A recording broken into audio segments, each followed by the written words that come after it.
Sunday night. It's 8 o'clock. Welcome to All Lacrosse Live.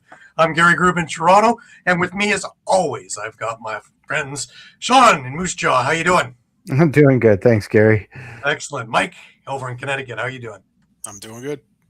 Well, I can be giddy because, I'm on the plus side of the pick'ems this week. We're all on the plus side. We all are. But, I don't care. I'm on the plus side for a change.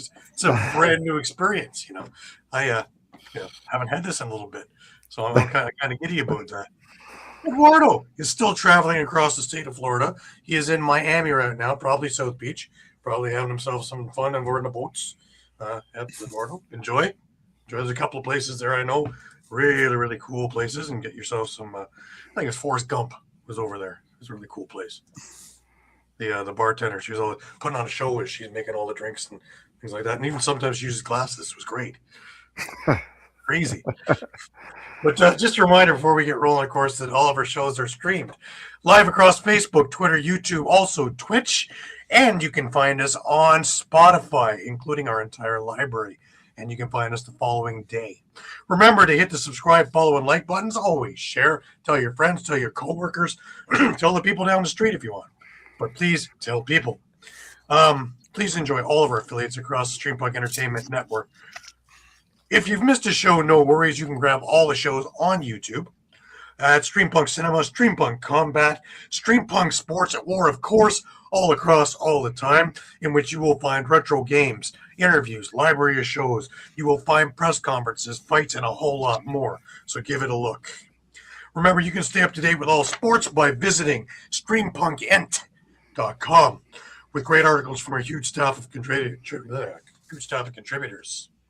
Also, a reminder that our show is brought to you by 60. 60 is Canada's newest, most exciting sports uniform and teamwear brand, delivering top-quality uniforms and teamwear that reflects the spirit and identity of each team. Their commitment to innovation and style sets them apart, ensuring every customer experiences the perfect blend of style and functionality. Unleash your greatness with 60. Also, remember to put Lax Talk 10 on every one of your orders, so that you get a 10% discount on every one of your orders. How do you get there? You have the QR code right in the center of your screen, or you can go to Instagram at sweet_60. You can hit them up by email at info.sweet60@gmail.com, or go directly to their website at www.sweet60.ca/60. Jim will take care of you as soon as he can. Alrighty. Few things update this week. Of course, remember Lacrosse Day of Champions is coming up. May 30th in Peterborough over at the Memorial Center. 9 a.m. is members of Lacrosse Peterborough playing. 4:30 is a game you don't want to miss, is the Legends of Lacrosse. And at 7 p.m. across the street at Sticks Bar is Storytime by the Legends. This is a must-see. You do not want to miss this. If you are anywhere in the vicinity, please get your butts on over there. It is free, except for what you're going to drink, of course, or eat. Food is amazing there as well. And, of course, hearing stories from the legends, which are priceless. Absolutely priceless. We had another affiliation, the Peterborough Junior Lakers and the Green Gales out of course, Bowmanville. And they are now hooked up together, Junior A, Junior B. Match made in heaven. Congratulations to Curtis Dixon for his 10th 40-goal season. Second player in league history with 10 seasons of 40-plus goals. Congratulations to Kurt Milosky, 4th all-time in NLL wins now. That's impressive. Congratulations to Kyle Buchanan for 700 NLL points. And also congratulations to Kevin Crowley, who was named the head coach for Hong Kong Lacrosse.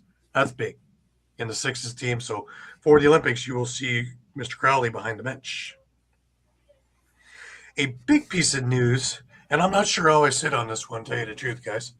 In MSL, they have now hooked up with Flow Sports, which is a pay-per-view site, which is a very reliable pay-per-view site. But I'm not sure growing a summer game with a pay window is the greatest thing going. One of the complaints when Rogers was doing it was that people weren't going to the arenas because they could sit at home in their living room or on their deck or whatever and watch it outside in the nice summer air. Putting a pay window, I'm not sure that's going to be conducive to a revenue win, being that people won't be going to the arena and people won't be paying for the thing. Because if you're going to pay $10, you can pay $10 at the door and watch it live and meet up with the guys and meet up with the players and make it a social event. So if you're not in the area, maybe. But they're trying to, I guess, follow through with what the WLA does. And I don't know how successful that is for the WLA. I know a lot of whining goes on during the Mann Cup and during the playoffs, but during the season, I don't know how conducive it is and whether there's going to be packages for 10 games or it's game by game or season pack, or I'm not sure how they're going to do it yet. All I know is they've hooked up and put an agreement together. So stay tuned as we get closer to the May 18th or 20th first game for the bread and cheese game and see how MSL and Flow Sports are going to handle this. I do hope that it will be beneficial for everybody, because I would love to see them earn money, because that's one of my biggest complaints.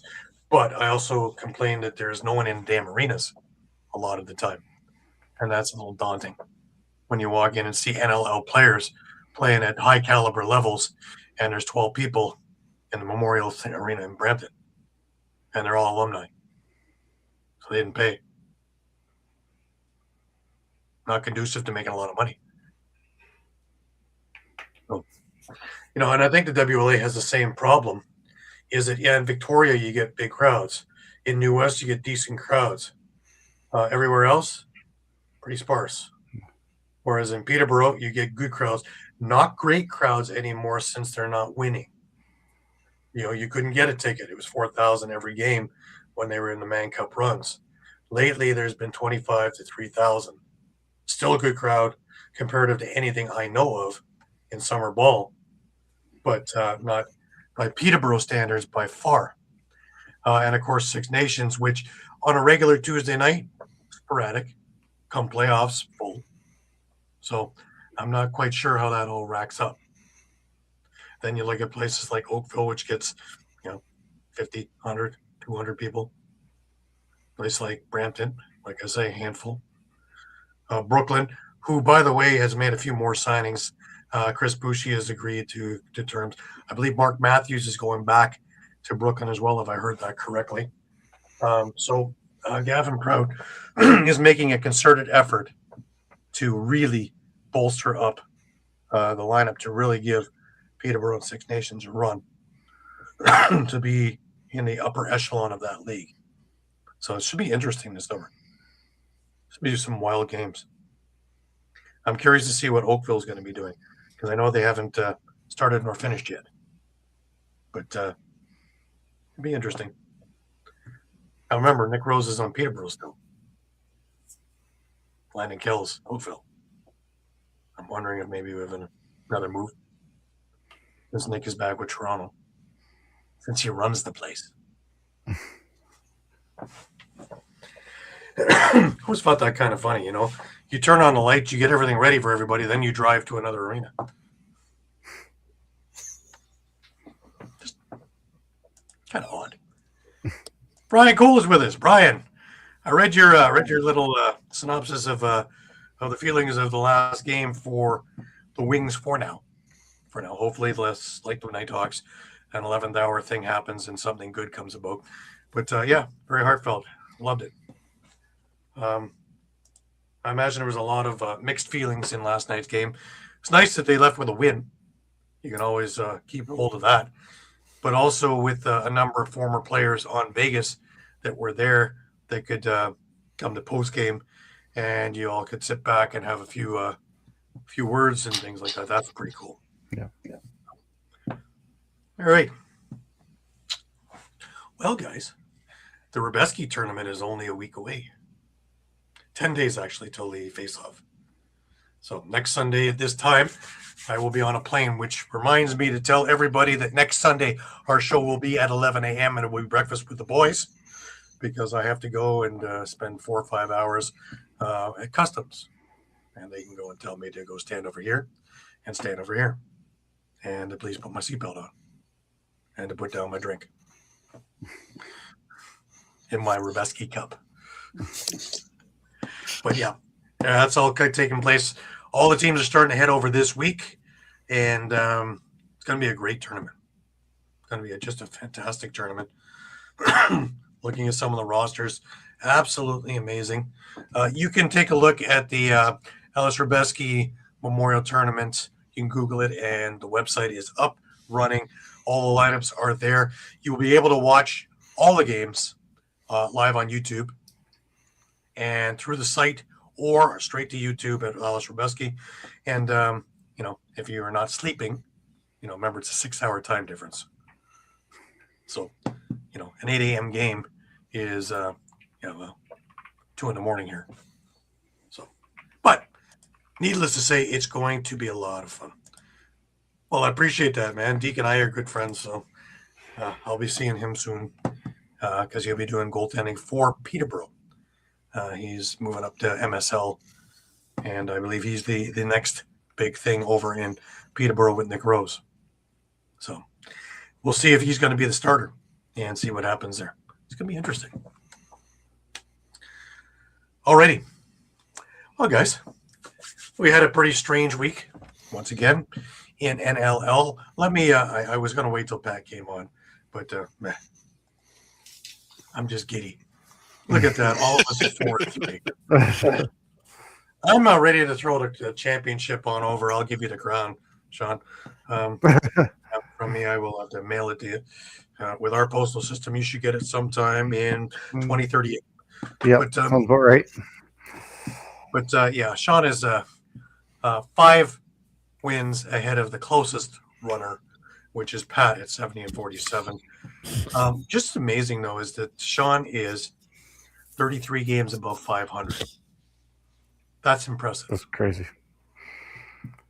Again, Pat, I had an 0-5 week, and I still did that. Yeah. Well, think about us in the basement there. We are still 13 games above 500. Still pretty good. Yeah, that must be a typo next to my name. Yeah. Maybe exclamation point. That's about it. Shouldn't Mike have the tiebreaker going last? We have one more week to go. We have one more week to go. Yep. I think Mike's going to tank on purpose. No. I just think Mike's I'd like you out of my basement, please. I keep getting these eviction notices, and I keep ignoring them, and I get more. I just don't understand it. Like every time I think I've got, I thought, when I was 2-0 after Friday, all right, we're on track. That was funny. I watched 2 different games there on yesterday with Oshawa and Calgary because, man, I swore that Oshawa looked like they came to play lacrosse because they didn't start out great, but they certainly had a great first quarter. And then, they went and I guess they went bowling or something like that. And, who knew that Colby Bowman was such a game changer? From the time that they put him in after the 6th Oshawa goal at the beginning of the second quarter, he gave up 1 goal the rest of the game. Now, this isn't because he got 25 shots. It's not a Toronto Rock game. He got peppered. There was 58 shots in the game. And he let in 1 goal. And we're talking about Alex Bouquet? Really? Maybe we found our diamond in the rough. But anyway, we got some stuff on there. I have actually Alex Simmons in the press conference speaking on that, and he's pretty candid. So why I kept a clip for us. It's a couple of minutes, but it's worth listening to, I think.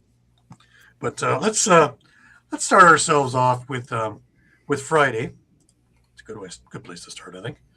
And why don't we start with the Vancouver-Halifax game, just to be different? Because sure. I was stunned two things. One, that Halifax was in the lead for so long. And two, that Halifax stopped scoring altogether and couldn't stay in the lead. Yeah, it was basically a bit of a tale of two games. Yeah, I mean Halifax had a 6-4 lead at halftime, so it looked like actually they were starting to kind of cruise on this one, and I think a lot of people are scratching their heads saying kind of what's going on with this Vancouver team all of a sudden. And I guess kind of oddly enough, there were no goals in the third quarter, so it kind of stayed the same. But then Jesse King scored 2 minutes and 15 seconds into the fourth quarter to make it a 1-goal game. Casey Wilson scored his first NLL goal to regain the 2-goal lead for Halifax. Then with just about half a quarter left, I guess Halifax just decided to pack her in. Keegan Ball scores with 7:43 left. Jesse Kings then scored twice, including the game winner. I guess there was a little bit of drama, if you will. Cody Jamieson did score or what appeared to score at 1 minute and 59 seconds left. However, went obviously to automatic review because it's under 2 minutes, and it was ruled that he was in the crease, so that would have been the game-tying goal, but it was waved off in under 2 minutes. And just a fourth quarter comeback by Vancouver to pick up the 8-7 win. Okay, so I'll address this one. What's wrong with Vancouver? Why can't they score? And why can't they? They're having all kinds of problems. Both Saskatchewan and Vancouver are having all kinds of problems that we didn't anticipate midway through the season. We'll hit about the Saskatchewan in a little bit, but yeah. Vancouver, what is plaguing this team? It's not defense, obviously, not this time. No. But there's too much firepower on Halifax to score 8 goals. Not really sure how to put it. Where is everybody? Yeah, and I don't know quite where to put my finger on the button on that one. I mean, other than Adam Charles Beatties didn't have a goal. Marcus Clarich didn't have a goal. Just even looking down the line, Shane Simpson didn't have any points. To me, I guess that's a little bit concerning. I would say so. There's a number of things that went on that's kind of weird, but I guess a win's a win's a win. But if they pull that against Buffalo, we're not going to be talking about Vancouver much.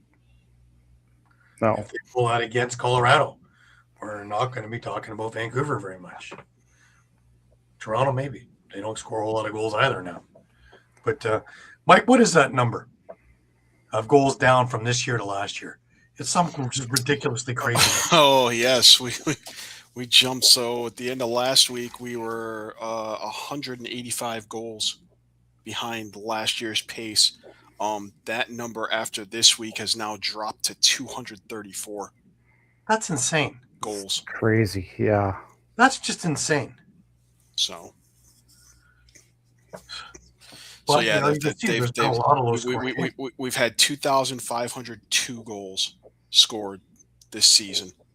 At the end of last year's regular season, the total was 2,921. So we're currently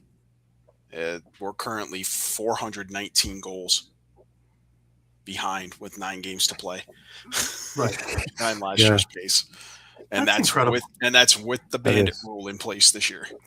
That's what's even more incredible, right? They changed the rules hoping that scoring would go up. That's and did the exact opposite. Yeah. That hasn't worked at all. And we look at the other game on Friday night, and Toronto went into Ottawa, and of course, Ottawa needs this game to stay in the playoff hunt, of course.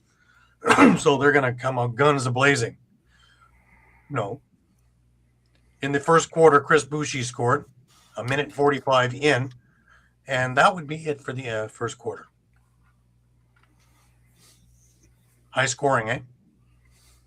However, they saved this little bit of pyro, if you will, for the second quarter. Josh Dalwick, a minute and a half into the quarter, and it's 2-0.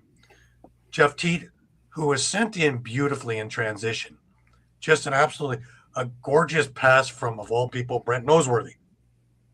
You don't hear that very often, do you? But he was sent in and made no mistake. However, throughout this game, you didn't know that Nick Rose had a new piece of equipment, eh? Yeah. It's called a crossbar. Jeff Teat was ringing it off. You thought he was a percussion player in the Ottawa Symphony Orchestra. Because literally every 3 minutes, like cling, clang, clong, boom. Yeah, he hit the damn crossbar at least 4 times. So, which is odd for Jeff Teat. He's usually the one that can find, if there's this much of a space, he will put that ball in there. And this time it's just a hit off. In this, Chris Boucher and Sam English made it 4-1. Bill Caputo with 1 of 2 goals in the quarter. Really nice from top of the crease. Owen Hiltz comes back again in transition off an Elijah Gash pass, and it was 5-2. Caputo again with 1:20 left in the half, and it was 5-3 at the half. Toronto pulls away in the second half with timely offense, steady control of momentum. Sam English struck early in the third to extend the Rock lead. Josh Dalwick followed shortly after, making it 7-3. Really put Ottawa on their heels. Connor Kiernan responded for the Black Bears, stopping the surge, but Toronto answered right back with a transition goal from Josh Jubenville, who was sent in all alone, picking up a loosie, and off he went coast to coast. And Jake Stevens, he finished off the scoring of the third quarter for Ottawa, making it 8-5. Still a game. Hellier made it 8-6 on the power play midway through the fourth, but goals from Sam English and an empty netter from Chris Boucher, and this game is in the books 10-6 for the Rock. Again, Nick Rose, 38 saves in the win. He is undefeated since he's come back. We talked about this last week.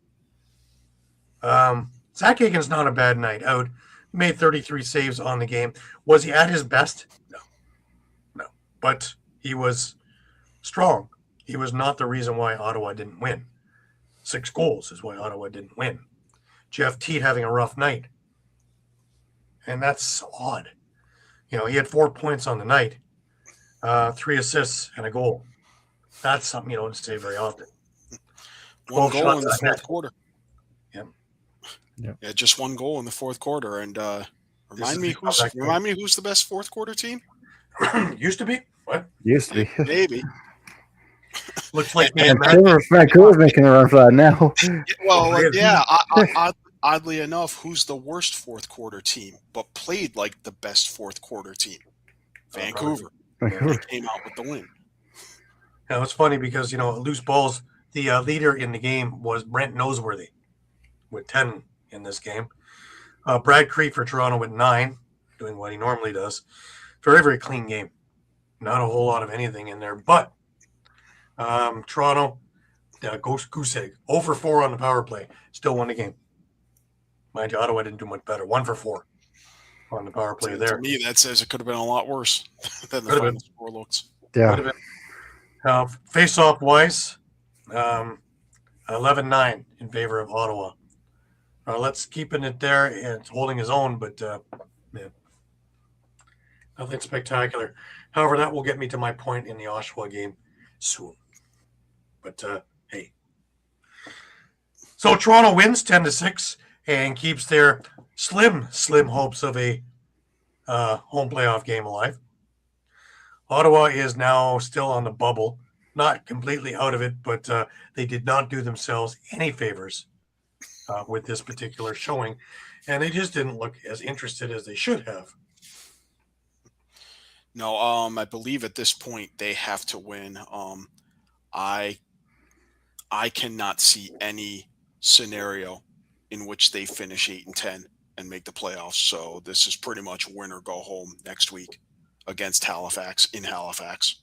Right. which is probably not really what they wanted to draw up, because they historically, going back to their New York Riptide days, have not been good at Right. all against Halifax. Yeah, absolutely. Now, good news in the Toronto thing is Sam English had 3 goals. He's finally come into his own and is very comfortable and is 100% healthy. So when your transition guy is getting 3 goals, not bad, especially with so many guys still out. You know, all your transition guys from years past are done. I really still am enjoying watching Isaiah Moran Weeks. You know, every time he goes up against somebody, it's David and Goliath, because he's a small guy on the field, but he's scared of nobody. And I remember when he first came up, and I was saying, you know, he's still trying to find his way and where he fits when he's off ball. He is right in the middle of everything now, and he is looking very comfortable out there, and I think that's great. Chris Weir being back in the lineup, I thought he was out for the season. Obviously, he's not, and he is making his mark again also. He's another one who fought his way onto this roster a couple of years back and now is a mainstay and is showing exactly why he is a mainstay in this lineup. So that's good to see. And, of course, Chris Boucher with another hat trick. And if his production is high, remember that Mark Matthews wasn't in the lineup. After morning shoot-around, he was put on the IR for an upper body injury. So they put Jake Darlison in the game, but they made him a healthy scratch before the game. So that spot remained empty. So when your quarterback isn't there, but you're relying on your picks of CJ Kirst and Owen Hiltz, and though they didn't score mightily, 1 goal between the two of them and 2 assists between the two of them, you know, they're helping set picks. And Josh Dawick had another great game at 2 goals and 3 assists. One was a laser, just an absolute laser from just inside the restraining line, high to high, over Higgins' shoulder, top corner. I thought Jeff Teat fired the ball myself. He just keeps getting stronger and better and more accurate, Josh Dawick does. And he has become a real offensive weapon. Not even just an asset, but a weapon for the Toronto Rock. So, you know, kudos to him to really be – his hard work and dedication is paying off in spades. Now, earlier in the week, the Rock had their season-ending vote on the Les Bartley Award, which is voted by the players for the Player of the Year on the team. And this year's winner was Elijah Gash. I have a little clip courtesy of the Toronto Rock. You know, we got the Les Bartley Award, which is a special award to the Toronto Rock and our organization. One player that we've identified, and Elijah, your words to me were, I'll do whatever it takes to be a Toronto Rock and a professional lacrosse player. And that is just evident in what you put in and day out to being the best you can be, being the best teammate you can be, best Toronto Rock that you can be. No better recipient of this award than Elijah Gash. Thanks, Coach. Well deserved. Oh man, I mean, it means everything. I mean, coming into this league, 3 years ago, like not knowing really much about box, so they really put everything they kind of had into me, and I can't thank them enough, and everybody supported me along the way.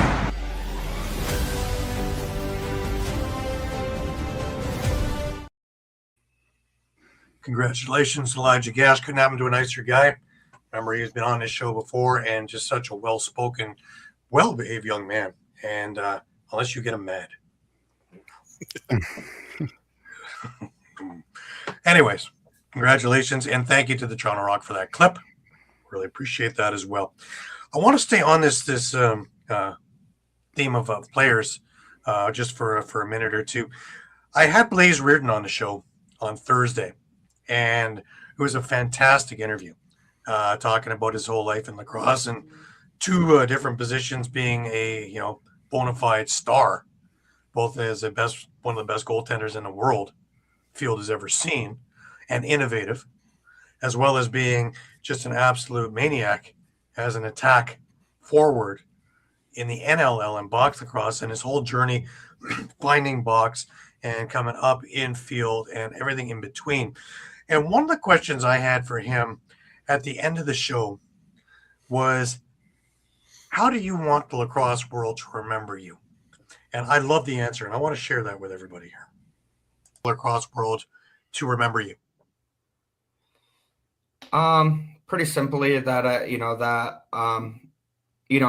did it my way. I think playing two positions is unique on its own. My whole life I battled being a bigger guy, being successful in both. And, I think, something that I learned at a small age when it came to picking up water bottles on the sidelines and orange peels is just leave it better than you found it. And I hope people understand that, I'm authentically myself. I truly care about this game and, the next generation that comes behind me, and, that I'm a proud professional athlete, a proud professional lacrosse player, during times where some people would tell you their full-time job before their lacrosse job. And, I'm full-time lacrosse. I haven't worked a day in my life, and I'm grateful for the people in it, that, motivated me to be where I am today. Right. Is coaching on the horizon down the road? I know you do a lot of clinics and other things.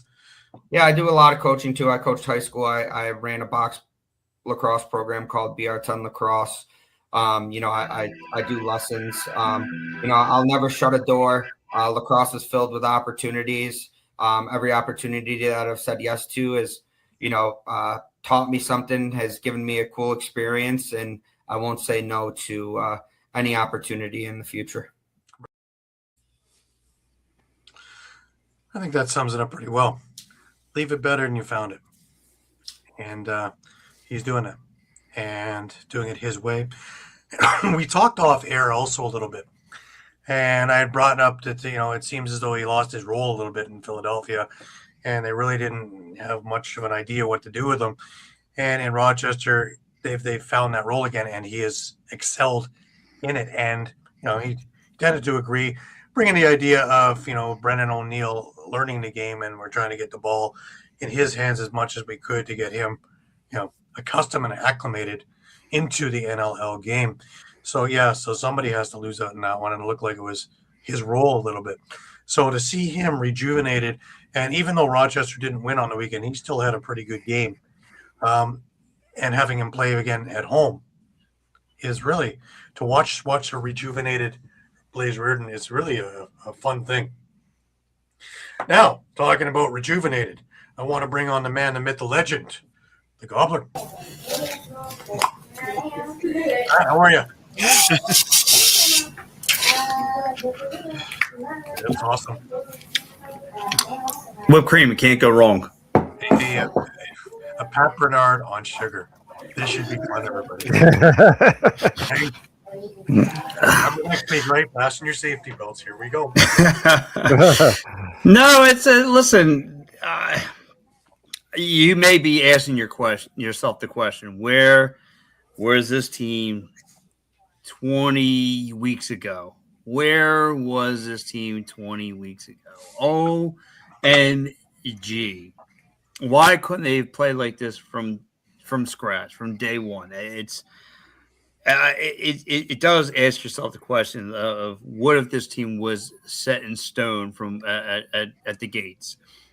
I mean, because this team looked really, really good. Like a freak accident took place. I don't know if you guys are aware.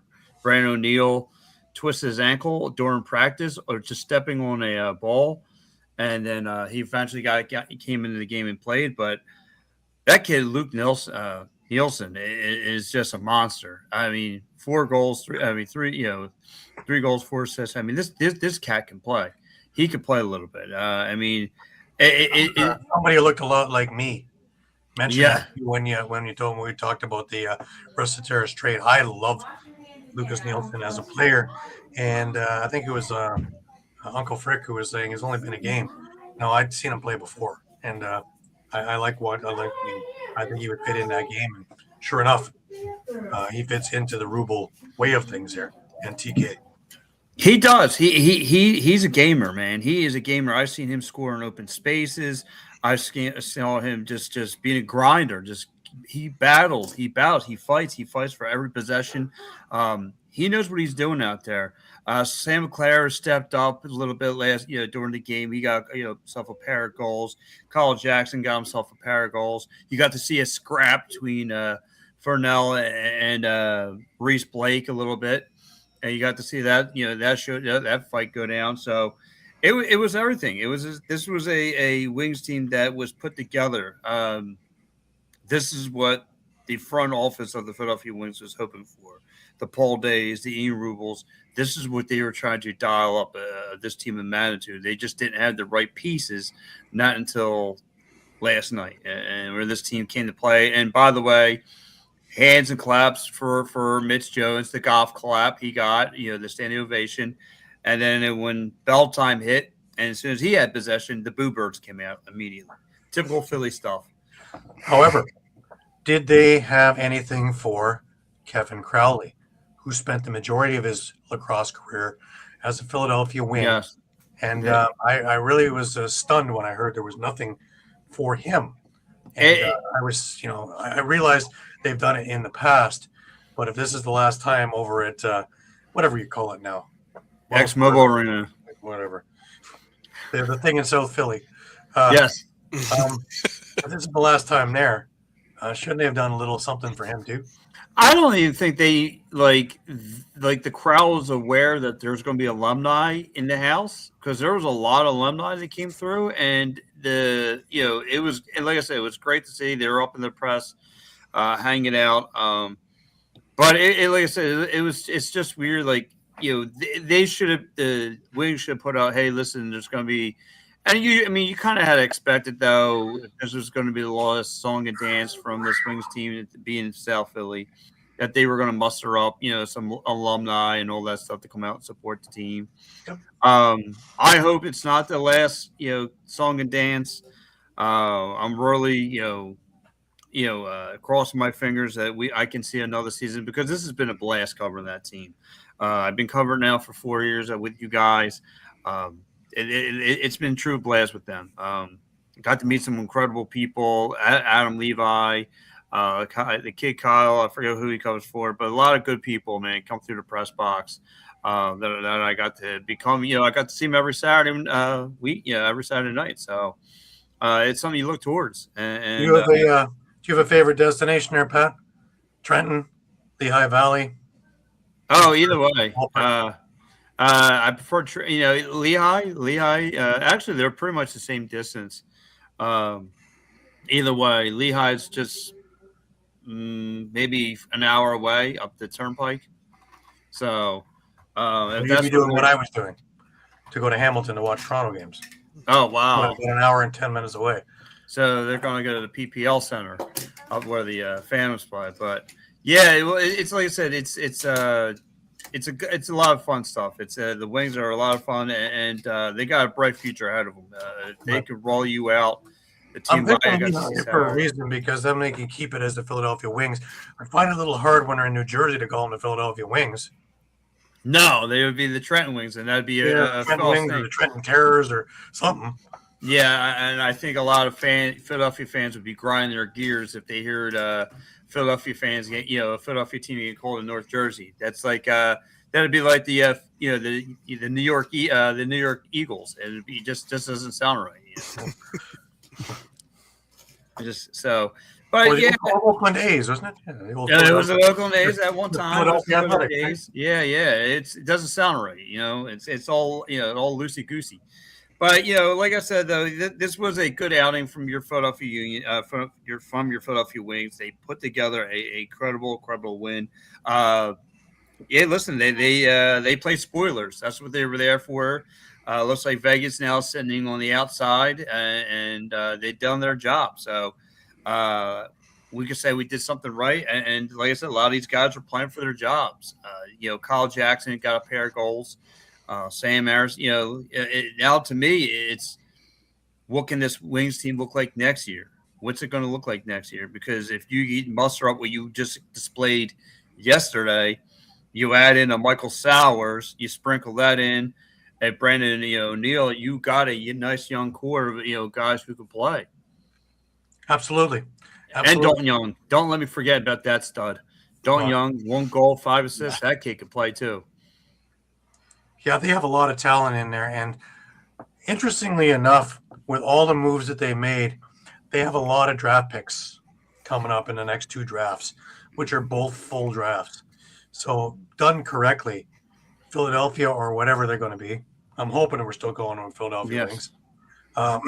Could be a very strong team, kind of like what Toronto has done over the last, 10 months or so. And it may not happen immediately, but, we saw the defense the way it's supposed to be in this game. And offensively, they're coming along. Now, you had a couple of top picks in there. And my goodness, this could be a really good team. And they have all the basics. The number 1 pick, Spallina. Yeah. Yeah, and what I've been told, the draft class is going to be heavy. The draft class is going to be heavy. So it's really a win-win for the Wings. I would love to see it, unfold here in Philly, to see the story, to see the Philadelphia Wings close the story out the right way. But we might have to go up in Allentown to take that ride. But hey, listen, I'll take it. It's not that far of a ride. PPL Center, maybe an hour and a half. It is what it is. So, but I need to see the story come to a conclusion. You got too much talent right now. It's from, like I said, what I saw yesterday, and I know this is the offense that they were searching for. It's a shame because I felt like Paul Day's been searching for some young guys. He had to do some moves, and you moved on from the Joe Russiterns, the Blaze Reardons, and all that stuff. And credit to those guys; they're balling out where in those destinations. But I think they've now they set the foundation for this team to grow now. Which is what it's all about. And, it's funny because I don't really think it matters which destination as long as it is one of the two. And I think Wings fans will still make the trek. It will now be a semi-road trip. Yes. And all the fun that goes along with that. And if they are true fans, they will make the trek. I'm watching guys go back and forth between Oshawa and Hamilton to catch more games here. It's just ping-ponging along. And as long as the schedule makers are good and they don't put the games at the same time, both teams will benefit from people going to both games. And right. Crowds have gone upward. Oshawa has been full. I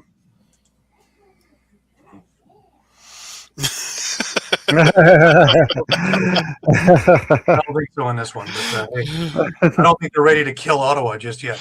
If that's what's going to happen. If it goes to Laval, Ottawa is dead in the water. They don't have a big fan base already, and you're going to borrow from it. So I don't see that one going on. But anything's possible, right? Anything's possible. Like I said, it was just remarkable. Seeing a lot of people come out, support the team. They had a nice draw this past, yesterday, which was really, really nice to see. Over 10,000, I believe, came out to support the Wings. So it's you get that, you get this foundation, man. It would have been great to see because I see if they had the okay. I'll take the bet. I see a young potential team like this, and you got playoffs, for the next 5 to 6 years. What Paul Day is now aligned himself with. Like I said, the Dalton Youngs,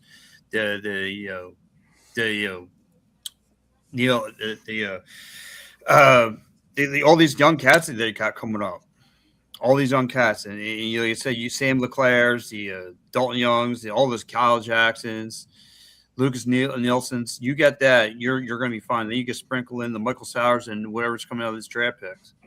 Right. Want to be the Laval Blizzard? Laval Blizzard. I don't know. Got to find out some catchy name for it because otherwise, Laval Wings. No. They weren't the Wings out of them last time, right? No, not at all. They were Black Wolves. That sounds like a cool name. And they became Fire Wolves. I still don't know what a Fire Wolf is. I have no idea. People in Oshawa don't know what a Fire Wolf is. Fire Wolf is. So what you have just before you have dinner? Fire Wolf. put it on a spit. I really don't know. But I'm hoping to be a catchy name wherever they wind up. But I'm hoping against hope. It's in one of the two spots, kind of like Rochester, where 11th hour somebody comes through and it is there. I don't think it won't be in best case scenario like Rochester get to stay in the same home. But even if it's within an hour or so, that shouldn't be a big deal. Because I'm thinking a lot of the Philadelphia faithful are coming from New Jersey anyways. Yeah, a lot of them come from South Jersey. A lot are coming up from from the neighborhoods. It was really cool. Last weekend there was my local high school was down there. Their lacrosse team was down there. So it was cool to chop it up with the lacrosse coach from over here, in these neck of the woods and all that stuff. It was a good time. So, yeah, but like you said, they'll make the trip out there, whether it's here, Allentown, Trenton, it doesn't matter. The faithful will be there to support this team, and now look at to grow the fan base even more, because what destination it's going to be out of, it shows you this town is sports heavy passion, and they will go wherever to support their team. So let's hope against hope that the league can figure something out. Ironically, it's funny, with the head office in Philadelphia, you'd like to have a team somewhere near it. Just for giggle. Mind you, the old team, the old head office was in New York, and they can't for the life of them keep a team in New York. So maybe that's the jinx. And it's weird too, because like the 76ers, they were looking at they still are looking at a spot in the middle of Chinatown, down in South Philly, where I mean, they pretty much the only way you get to a game is by using trains, and they're going to get you for using the train. So it's going to be hard to it's pretty much that's going to be only belong to the Philadelphia Flyers right now. So it's going to be a tough move. That's odd. Mm-hmm. So. Right now, I mean, it's crazy because, again, you have three teams that run out of there, but now it looks like it's just going to do all to one. Which is strange, too, because, I love the setup in there with everything in the same complex, where you have the Eagles, the Phillies, and Flyers / 76ers / Wings all in that same complex. I also like looking for home plate in that parking lot. Well, I will say, I did find, after 4 years of covering, I did find the catering location. It's the same spot where they use the basketball. And when I found it, I was lignin in it. I pretty much rented it out. It was pizza night. That doesn't surprise me at all. It surprised me. It took you 4 years. It took me 4 years, but when I heard catering's downstairs near the locker rooms, I made a beeline, and it was pizza night. So yeah, that was ready for the press conference, and the game hadn't started yet. No, I was down there. I was the Gobbler was in mid form. Yeah, I can see that. He's still legendary around NCAA tournament. Yes, yeah. When you had to bring in a second truck just so everybody else could get some food in the press box, the Gobbler was in town. Yeah. Listen, when you could shock the people from ESPN that watch the way I eat, I'm doing something right. Yeah, when he's starting making top 10 lists and it's not about the game. No. So watch how I just unfolded, and I look like Jurassic Park up there, devouring cheesesteaks. Yeah, I think I have it. The Gobbler. It's the Gobbler bib that's over here. All it is. It actually comes with a catch basin, so nothing goes to waste. No, nothing goes away. So, like I said, though, getting back on track, it's going to be tough to, not going to be out, down there, in December. But like I said, hopefully they'll only be up the road, the Philadelphia Wings. And, like I said, I'll be excited to get up there either way. It's going to be, like I said, nothing's all, just checked in with Twitter, everyone, we're all, still talking with all the beat reporters and all that stuff. Talking with Adam just not too long ago prior to hopping on the show, talking about it was a blast to get to work with them and all that stuff. So, it was an incredible journey, but looking to continue it up in Allentown and all that. But, Shawn, I got to ask you, what's going on? I looked at the standings. You were, the Rush were here, and it's just, And they have taken a bit of a nosedive. Yeah. No, it's not good. A bit. It was dire when it was 3 losses. And these standings right now. I mean, you look at that last game. I mean, a win would have put them up in first place. A loss now puts them down in 5th. So I mean, these standings are so tight that even one loss can just plummet you down the ladder. And here we are again with Buffalo. Here we are again, Buffalo making another strong third seed already. I'm like, come on, man. Yeah, and everybody's trying to stay away from 6th. But nobody wants to face Buffalo in a one and done. No, yeah. No, it looks like it's Georgia that's lined up that way. So yeah, they helped themselves out to that one today. They could have been first overall, and here they are sitting in 6th. Isn't that amazing? You win, you're in first. You lose, you're in 6th. And here comes the Toronto Saskatchewan game next week, and it looks like that's going to be your playoff matchup. And whoever wins gets the home field advantage. Wow. Yeah, it's crazy. It's really remarkable, these playoffs. Yeah, let's see how that turns out, because there's still a number of different scenarios. Yeah, it could be some bad blood if it's Buffalo Saskatchewan over that last game. So. Can you imagine? And Buffalo can climb as high as number 2. I don't believe they can be the number 1 seed. I don't think so either. They do not hold the tiebreaker with Colorado. So. All right, so 2. I would stick them with whoever finishes 7th. Well, all right, and I'm going to go out on a limb and pencil them in for the victory this coming weekend against Oshawa, with the game that I just witnessed yesterday, which was wild in the sense that Oshawa played 1 quarter, and then they stopped. They played a bit of the second, and it comes down to they seem to have Aiden Walsh's number, and they were scoring pretty much at will. And shrewdly, Josh Sanderson changed goalies, put in Colby Bowman, and from that point on, and it's funny because Glenn Clark said, the scouting was do not shoot 5-hole on him because he sticks a stick into the turf and you're not going to beat him. And literally shot after shot, after shot, after shot, after shot, 5-hole. To the point where it was just getting frustrating just watching this happen.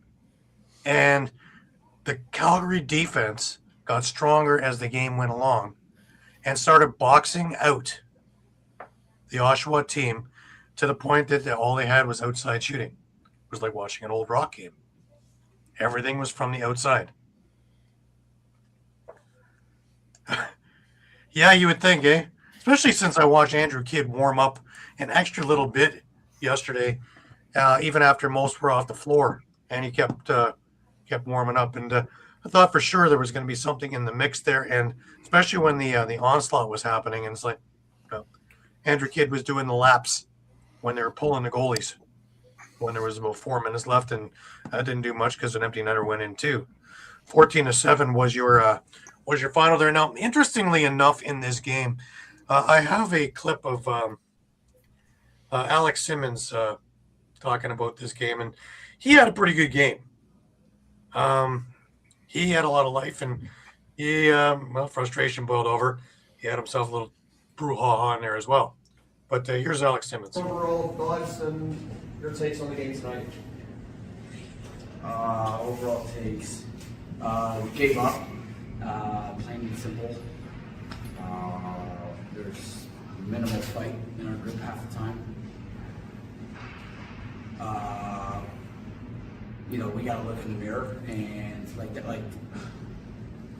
the fans of Oshawa don't deserve that for that kind of goose egg that we just put up.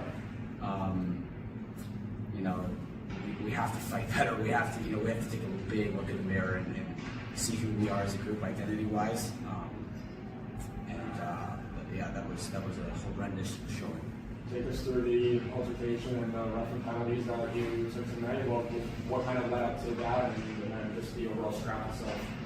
just overall frustration. I'm going to stick up for myself. I wanted to show and I wanted to lead in a way that shows that we do have some fight.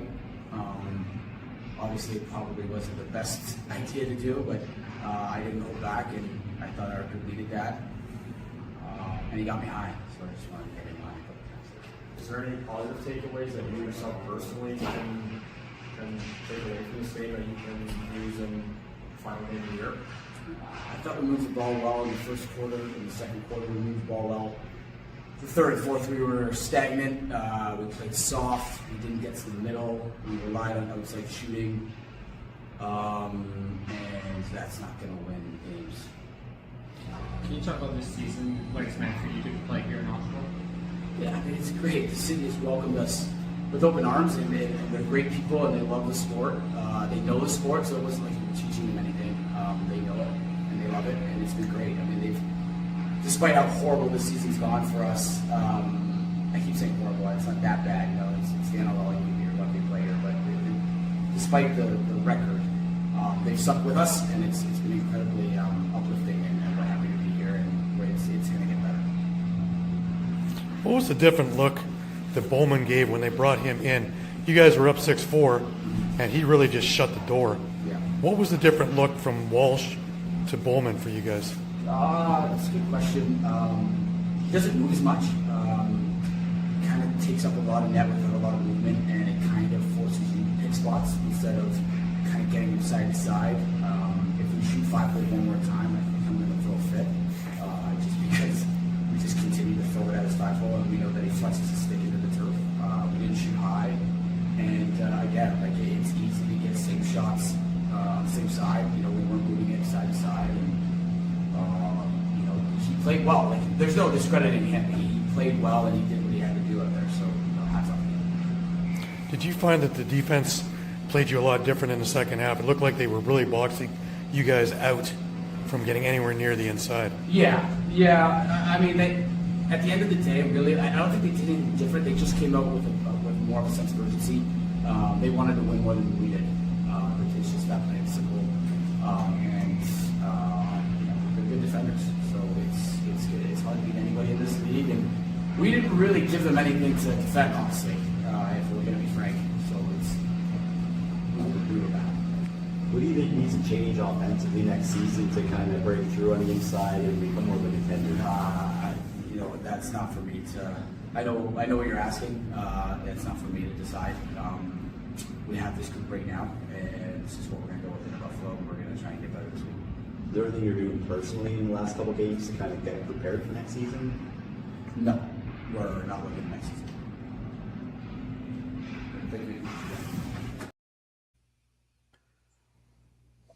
He didn't take the bait. He got goaded into something that he would regret. Thank goodness. But interesting there, right? Yeah, I kind of got those vibes of that NHL story about the New York Islanders dynasty there in the early '80s, and the end of it when Wayne Gretzky, after their 4th straight Stanley Cup, went over to their locker room and saw kind of what condition all the Islanders players were in, and realized, hey, we didn't leave it all out on the ice like those guys did, and that's what we need to start doing if we want to win. Yep. That's I kind of got those vibes from that press conference there, that they're not leaving it all out on the floor. But you can see this frustration there. You can feel it. You can see it, and it's funny because they were working well together in the first quarter, and again, Bowman gave them such a different look that they really never adjusted. Yeah, Mike? Yeah.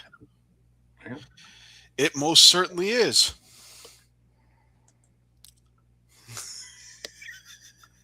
Yeah, 5 quarters in the season left. That's right.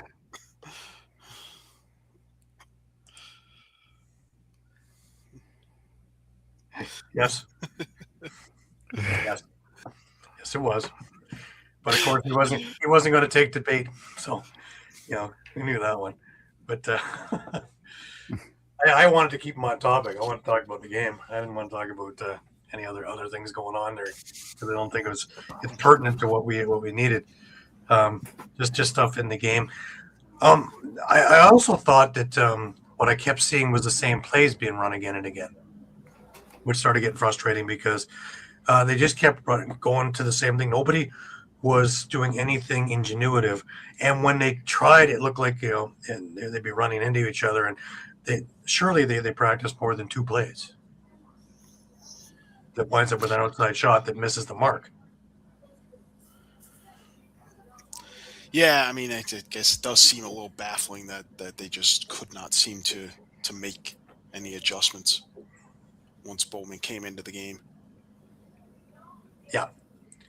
Yeah, and again, Glenn Clark had said it in his part of the press conference, and I'm not going to play it. If you want to see it, it is on our YouTube page. It's also on our Facebook page, and is also in the article on the game that I put up. But it's about 7.5 minutes long.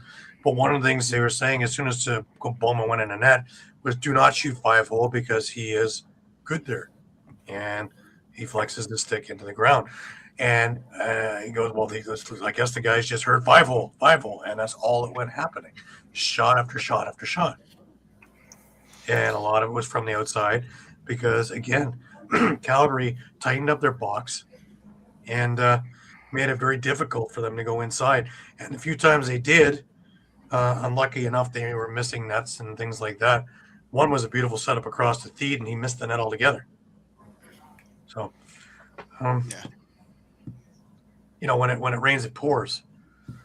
When this team is clicking, and again, we saw it in the first quarter. They were down 2-0 very, very early, and then rhymed off 4 goals, bang. And it took no time. And they just were inside. They were top of the crease. Ty Kurtz was looking good. Simmons was looking good. He had a pretty good game all the way around until the fight, and he took a double minor in there, and they scored a power play goal. So it just kind of compounded. It seemed every time they made a mistake, they were forced to eat it. And that's just it's dumb luck as well as a lot of things rolling. So again, it's that snowball rolling downhill that just becomes bigger and bigger. And next week isn't going to be any easier. They have the Buffalo Bandits in town on Fan Appreciation Night, which is already sold out, y'all. And it is Tucker Out Lymphoma Night as well. Nah, calling that rolling around in the mud is what that was. The fight I thought was a fight was the Bennett fight over in Philadelphia. That was a decent scrap.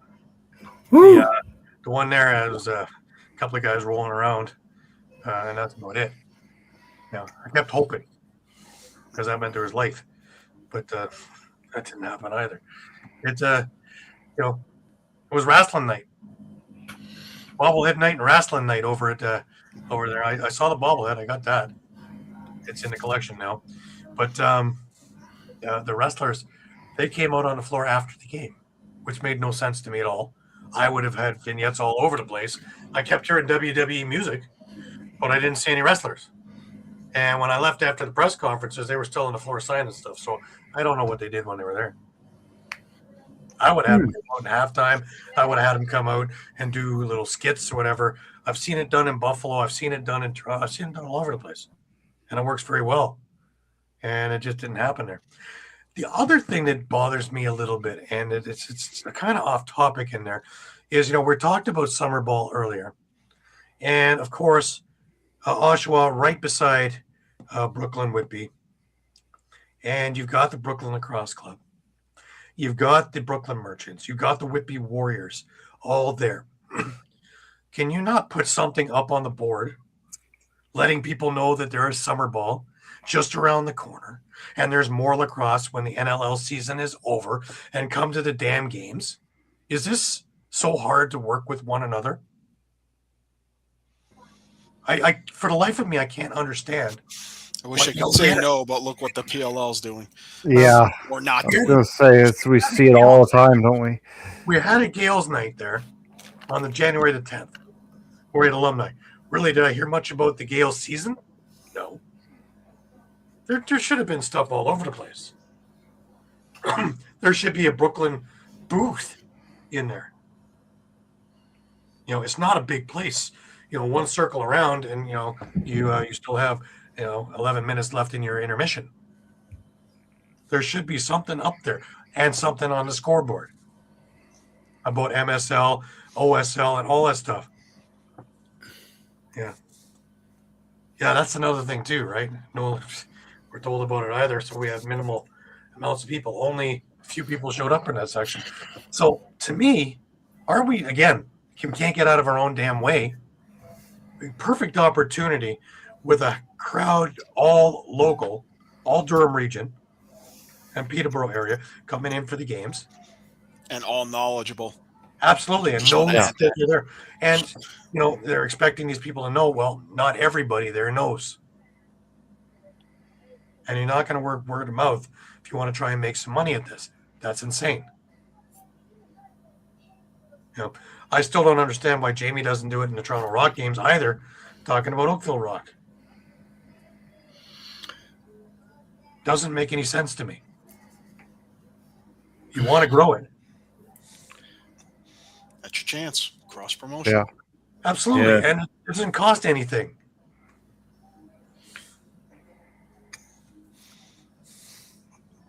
NL doesn't make anything, but wouldn't they want to work with the local teams, the Firewolves themselves, and in return maybe have a Firewolf booth in the summer to help sell season tickets?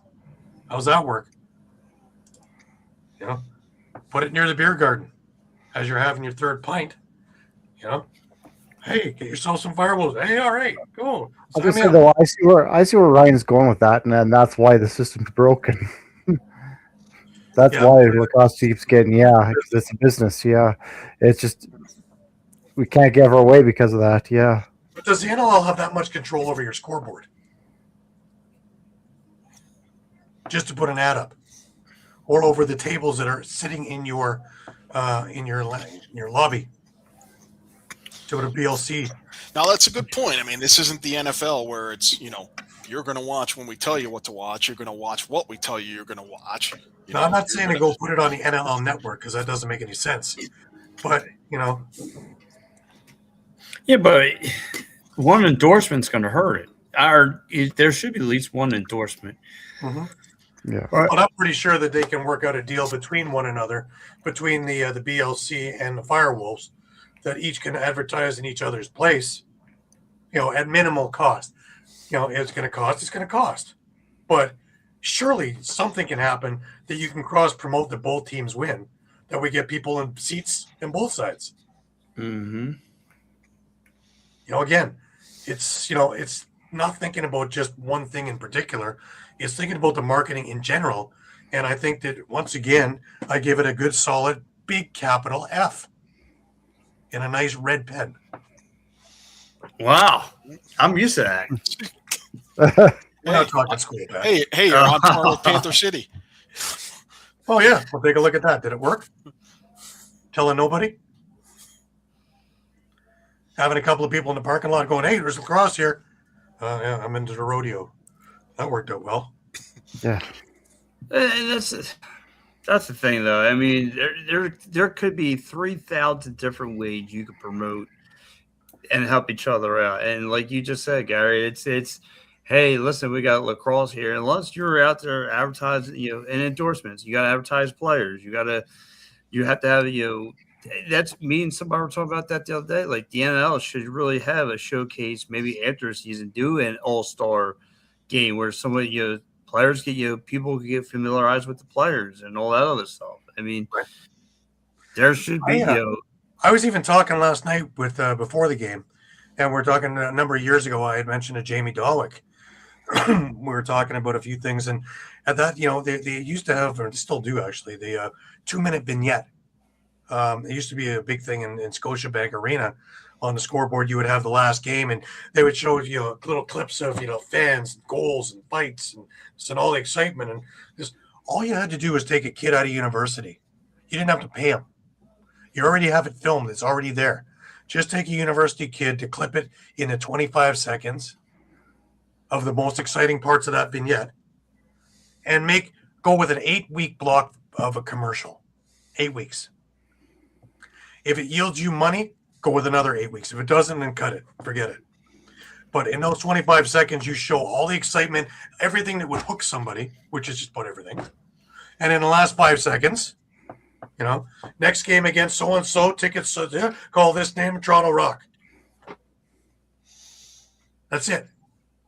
Send it off. Put that not during the game because you're preaching to the choir. Whenever I see an ad while I'm watching an NL game, I think, stupid. What a waste of time. I'm already watching. And that's the thing, too. I mean, Put like it I on said, during the 6 o'clock news where you get a whole different demographic. And you might get somebody in there going, hey, what's that? Hey, that's interesting. right. Like I know, like at the beginning of the season, you got to see a lot of Blaze Reardon. He would go to, like you're talking about the news. He'd be on the local news. He'd be at the local elementary schools constantly. Though they were getting his face out there to be to be the face of the Philadelphia Wings. But like you said, that wouldn't hurt either. Just like I said, maybe they should have a skills It's not competition. that much money, Ryan. It's not that much money, and it's bloody well. You can write the damn thing off. It's an expense. It's a business expense. I would say run out of building, and then you do an all-star game. How much does it cost you to comp tickets, paper a house? I would just tell Ryan to send Mitch. He was a Black Wolf, so he can show up to the Oshawa game, and sign a few autographs and sure, gotta go. Yeah. Okay, that's so better.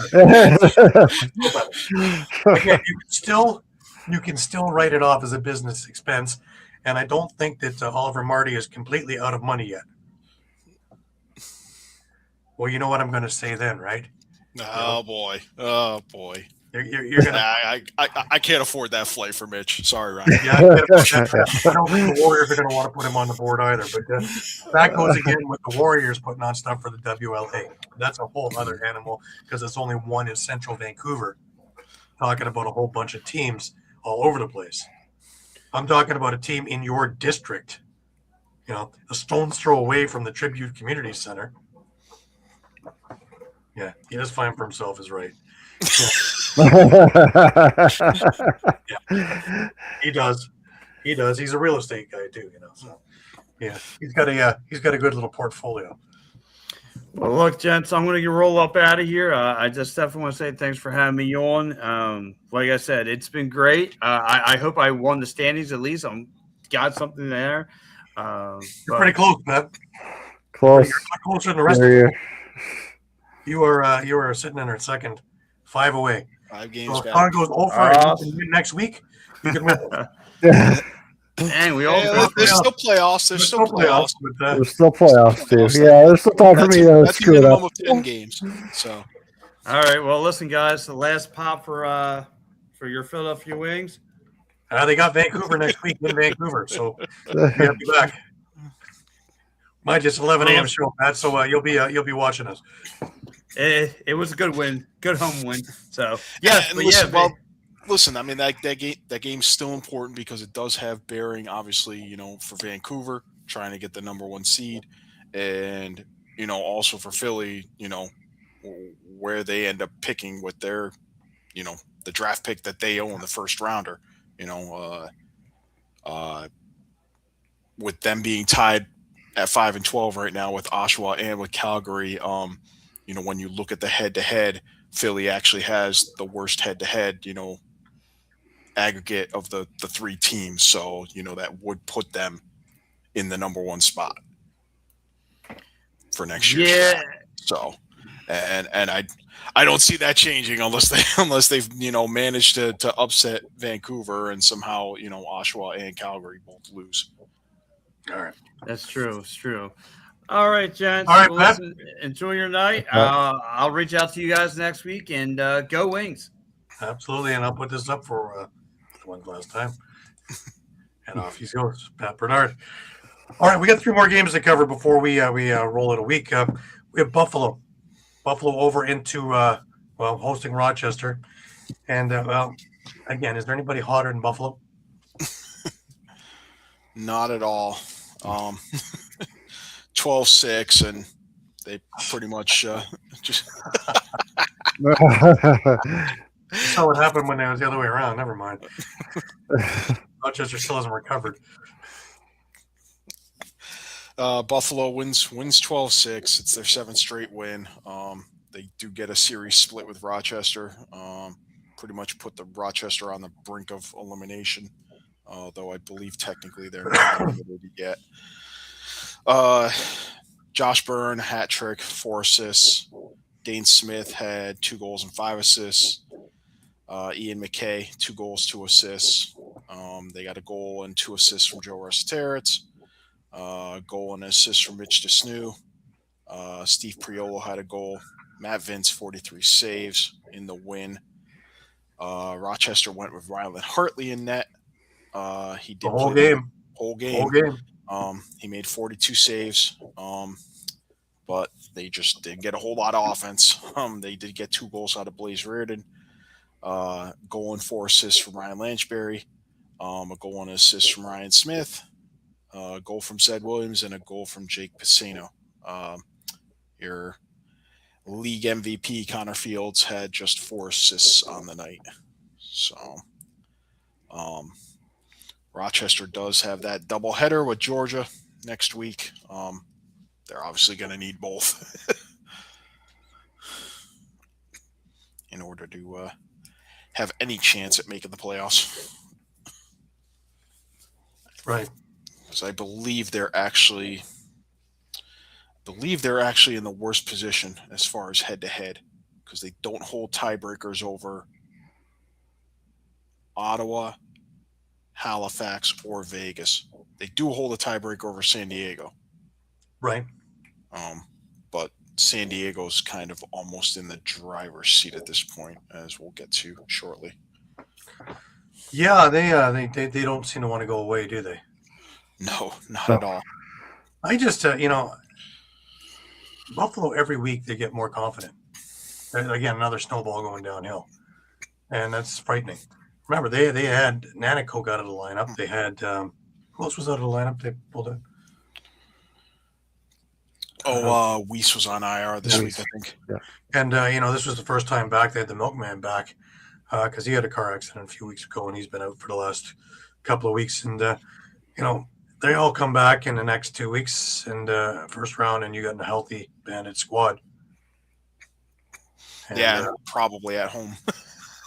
It will be. It will be. And you got 19,000 screaming maniacs counting to whatever number. Spelling box a lot. So this is going to be interesting. So who wants to play Buffalo? No. Can you imagine? Think about it now. You just spent the last 5 weeks fighting tooth and nail to get into the playoffs. And San Diego or Vegas or Ottawa are lucky enough to wind up in the 7th spot. And here's Buffalo at home waiting for you. You almost lose the game before you play it. I realize everybody's a professional athlete, but that gets into your head after a while, doesn't it? Now, it could be the 16 too, because, if Colorado and Vancouver win, Buffalo can't catch them. So, right. Yeah. That means Buffalo can't finish any higher than 3rd. So at this stage, it's Georgia. And it's really, if you want to make sure you avoid Buffalo altogether, you want to be in the 4th. You win. Win your game. Win your game. So, that's how we talked about some of the scenarios of Saskatchewan's they could either host the Swarm or go to Banditland. I'm like, yeah, I'd rather host the Swarm. I don't want anything with Buffalo. Well, yeah. It's kind of weird. It's kind of weird because does anybody really want to play Toronto right now? Just put it out there. No. Because, Roses look better than he has in years recently. And the defense is looking like it did a couple of years ago. And when you have Sam English, Josh Dalwick, Mark Matthews, because he'll be healthy for playoffs, I'm sure. I'm sure as long as his limb isn't hanging by a thread, he'll be out there anyways. CJ Kirst, Owen Hiltz, Dan Craig could be healthy for this as well.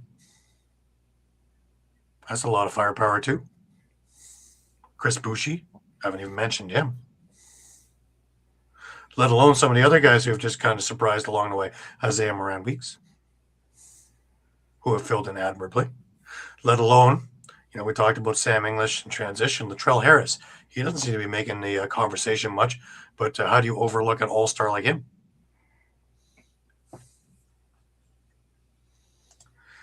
I don't know about that. Saskatchewan has been pretty up and down. Vancouver, definitely been up and down. Georgia, either great or terrible. Colorado, hot and cold also. The only one there, and I don't want to face Buffalo, to tell you the truth. Anybody else, I think, is beatable. And the only reason I say Buffalo isn't is because he's in their head. It's in their heads in Toronto from being burnt so many times.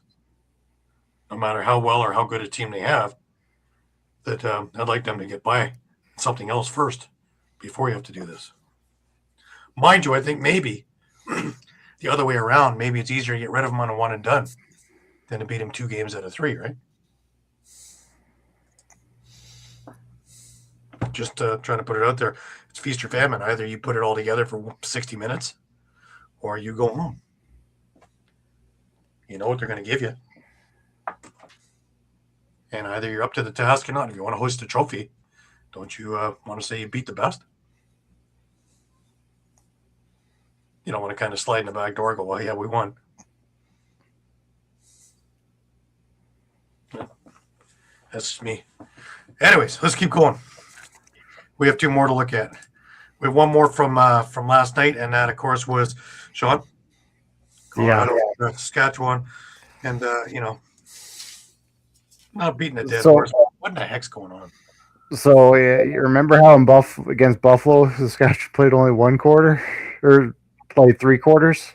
Yeah. This time they only played 2 quarters. It took them 2 quarters to get warmed up. Yeah. We started in the third. They won this thing hands down. Yeah, I mean, Colorado jumped out to a 7-0 lead midway through the second quarter, and wasn't until Austin Shank's goal with 2 minutes and 53 seconds left in the second before Saskatchewan even got on the board. And it was 8-1 by the half. And I know I'm sitting there going, what the heck's going on here too? Like, this is just not good. Like, yeah, I'm starting to sound like Gary. Like, someone go inside. Like, looks like Saskatchewan just nobody wants to even make contact, or even just to go inside, just to make some room and make some contact and set some picks. It just seemed like nobody wanted to make any contact whatsoever. Let's just move around, take some shots on the outside. I mean, at one point, Saskatchewan in that first half was out shooting Colorado, but they just weren't quality chances. Right. It's the second game in 3 weeks that I've seen start 8-1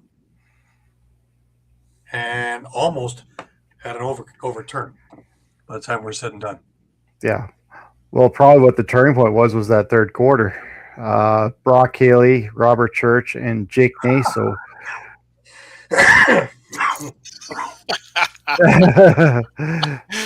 Touche. Comment right there.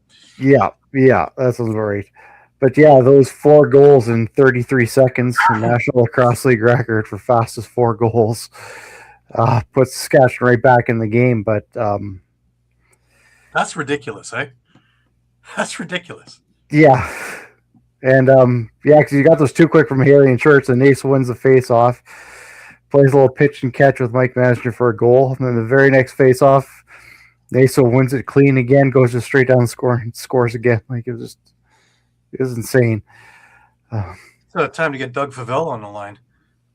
Remember, he had 3 goals in 11 seconds, right? And that's not because Gaylor Palace kept winning face-offs and feeding his stick. All he had to do is net and shoot.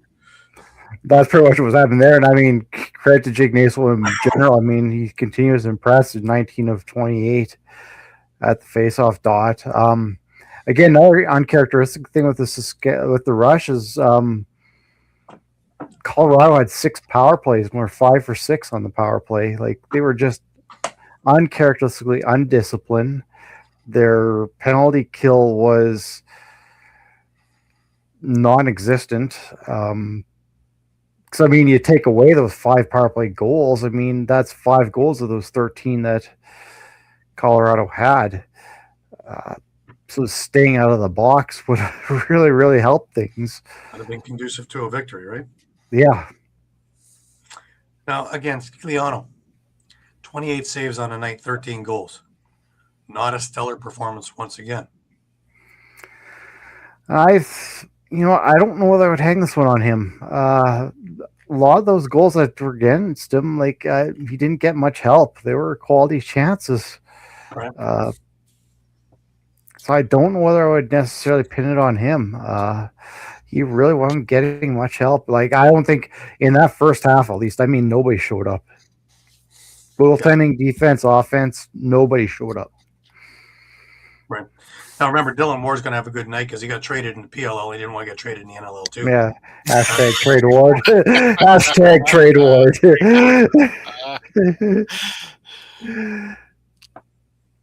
But, yeah, it pulls it all even closer, right? That's great. Like you said, this one loss, if Saskatchewan won, would have put them in first place.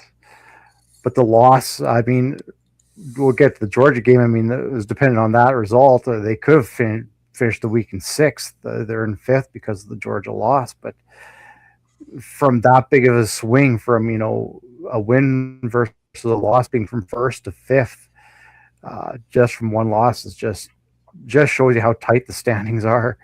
That's nuts, though, isn't it? That's nuts. That's how tight that is. That one loss can throw you 5 spots. That's insane.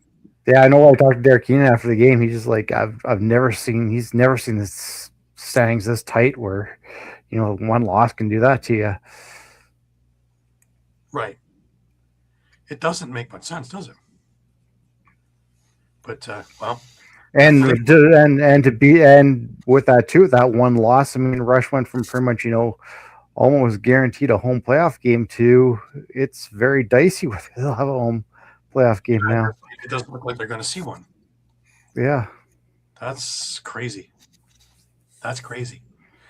All right, that brings us to our last game, and Shawn alluded to it already that Georgia did not take advantage of all this stuff going on, and San Diego did take advantage, and they are fighting hard to try and face the Bandits in the playoffs. What a great victory! Yeah, maybe not, and maybe they'll avoid it. But San Diego, they don't have that kind of luck. Another low-scoring affair for San Diego. They win 9-7. For the Seals, you get a hat trick and an assist from Ben McIntosh. Westberg had 2 goals and 4 assists. Noah Armitage had a pair of goals. Zach Courier, a goal and 3 assists. Chris Kavanaugh had a goal. I believe that's his first career goal. Mm-hmm. Connor Robinson. He wasn't even supposed to be playing, according to all the things before the game, and he's still in there and his first goal. So, pretty cool. Yeah.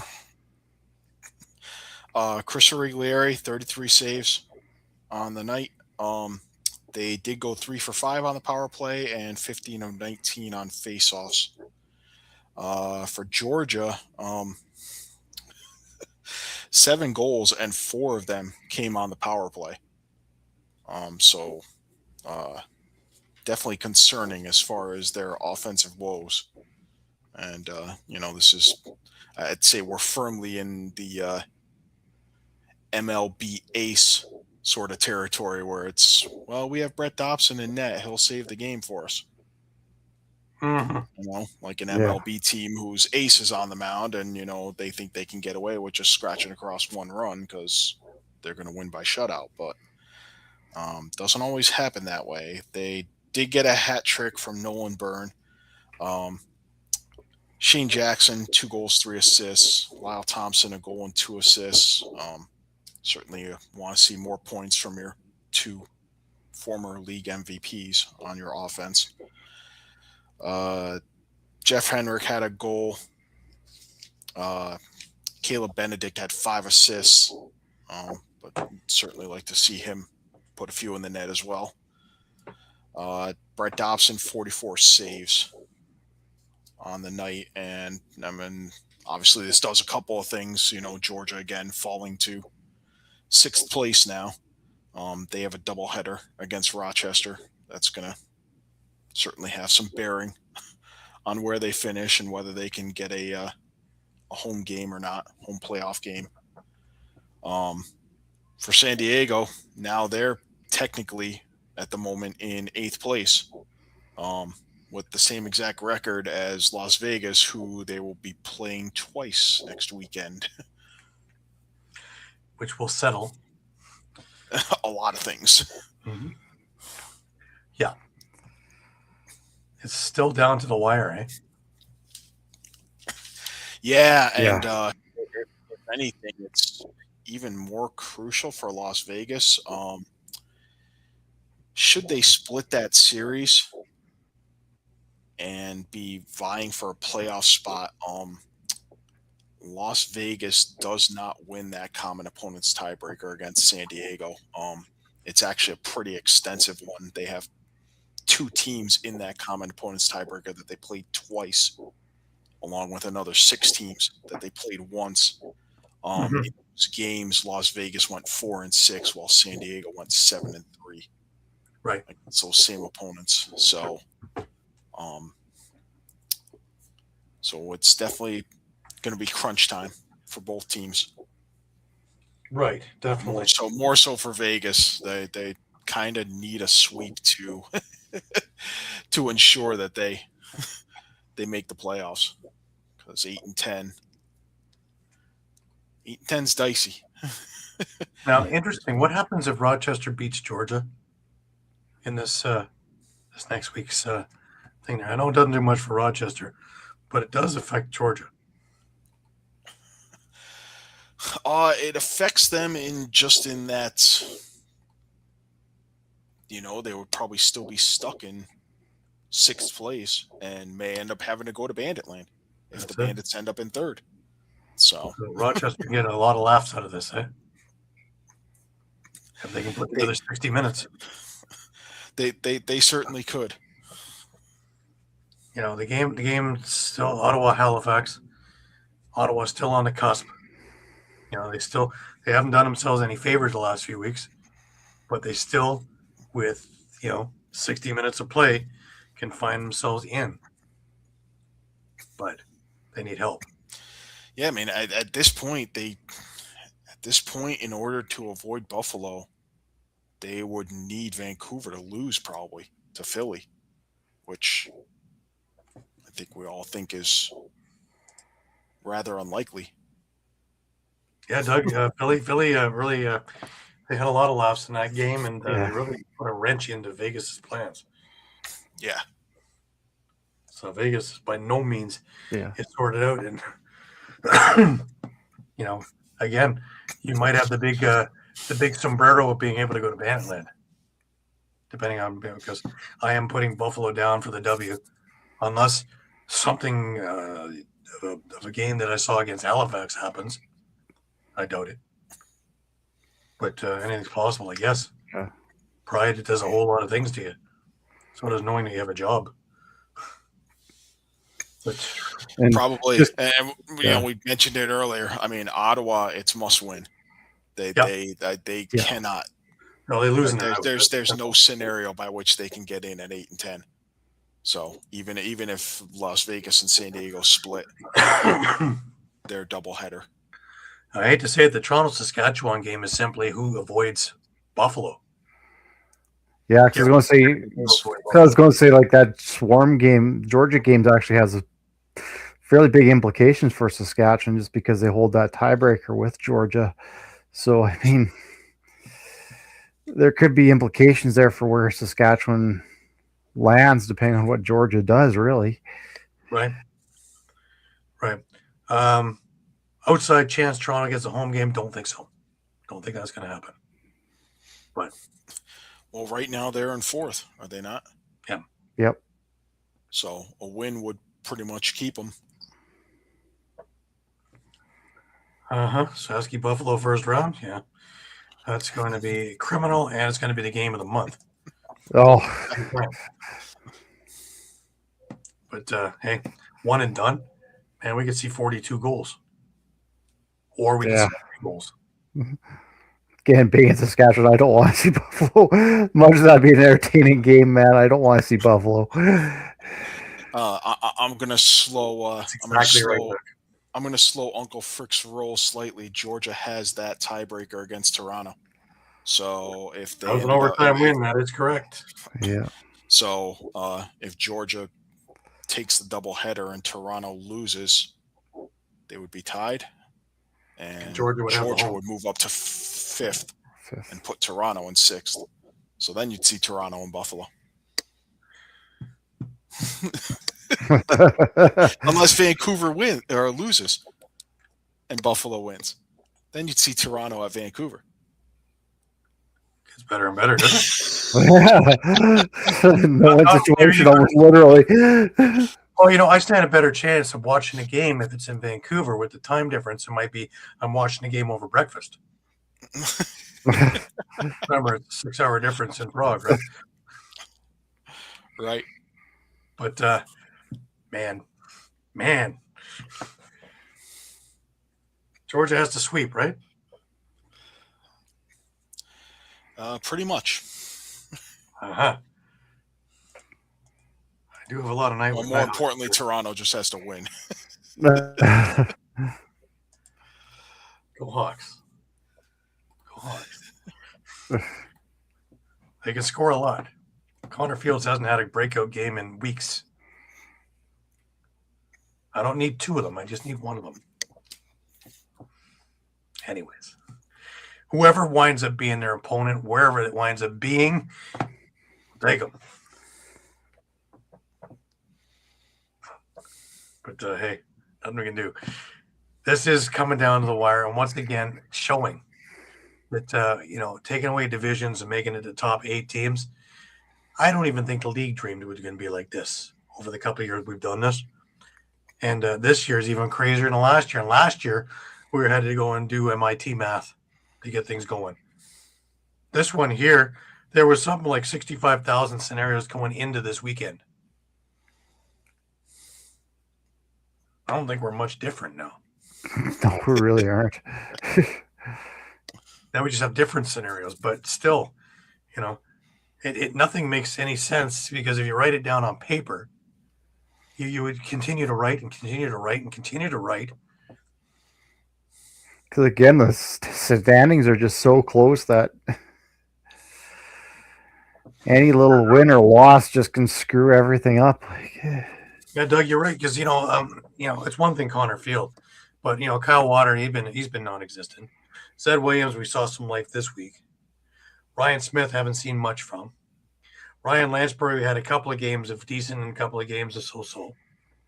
There's a lot of talent, and where did it go? But for 60 minutes, or in this case, 120 minutes. What if Georgia loses both games, Mike? Then he's stuck at 6th. Right? Still can't fall any farther than 6th, but right. Well, I hope they make a bed there.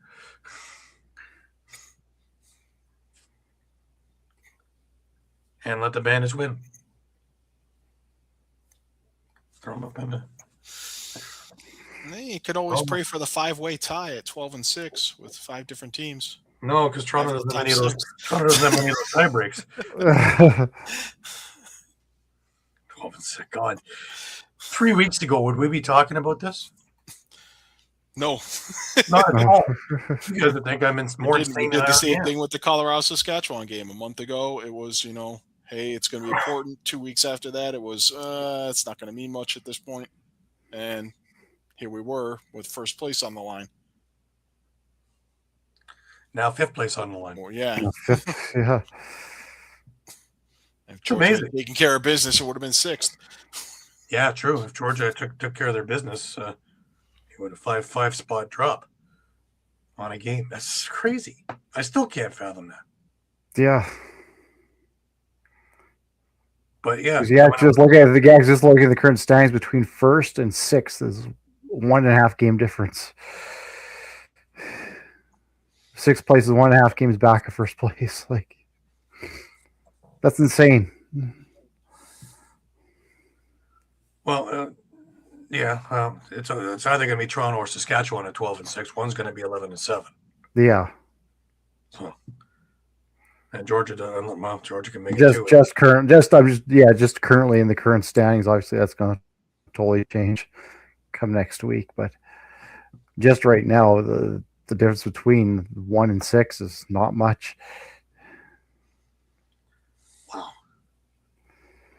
And those San Diego Vegas games, that's going to be huge as well. Yeah.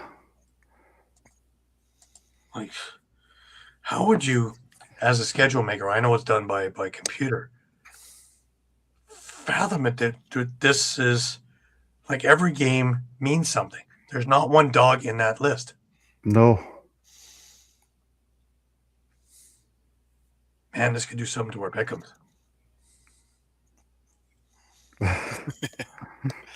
Mike, you're either going into second or going right into your basement. Well, that's the funny thing is usually the hardest last week is, teams are usually like sitting players or whatever because nothing's on the line. They've already locked up home playoff game, yada, yada, yada. Nobody's going to be sitting anybody this week. It's also, like Doug says, an injury or a job commitment, it could decide it. Yeah. You don't have hockey, basketball, or football where they're full-time players. Here, you have something big at your work. And I'm sorry, I won't be at that game. Imagine. My gosh. But stay tuned. And not to mention draft implications, too, where you end up finishing the regular season. Yep. Yeah, those are for the teams that aren't battling for a playoff spot, are now shifting around on the bottom, Oshawa, Calgary, Philadelphia.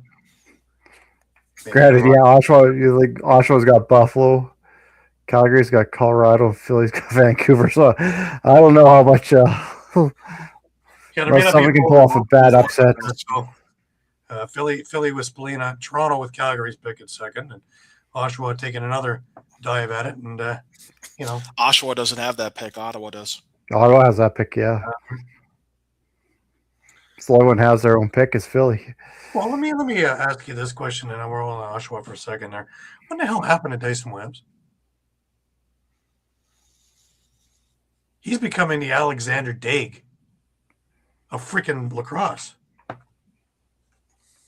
Like a touted, crazy, going to be the game changer over in Oshawa. And thought maybe because they didn't have muscle, he was doing the fighting. Yeah, well, you're watching the same game I'm watching, right?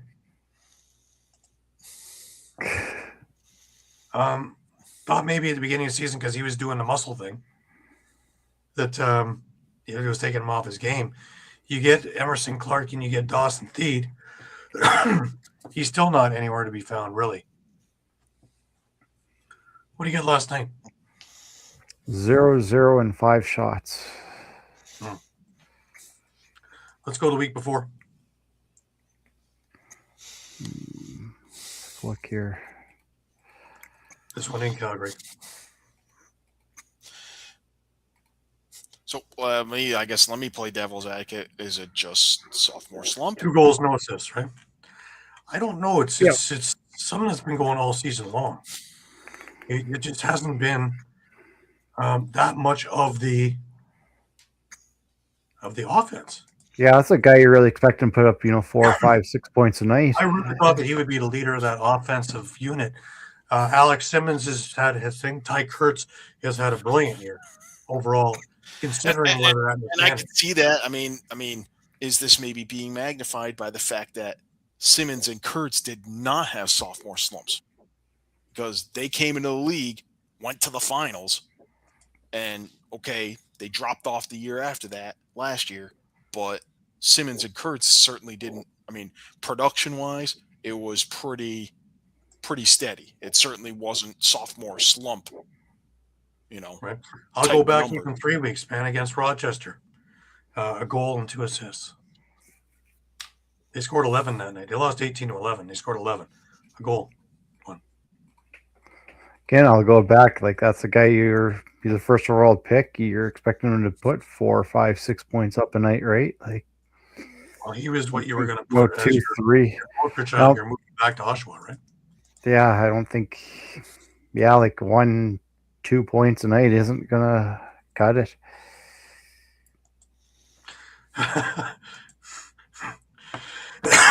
Absolutely. Highly agree. Yep.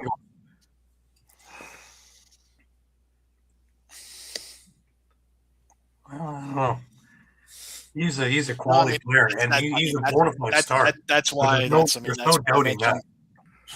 That's when I mentioned sophomore slump. I mean, he won Rookie of the Year. We saw Simmons win Rookie of the Year, but Simmons and Kurtz again.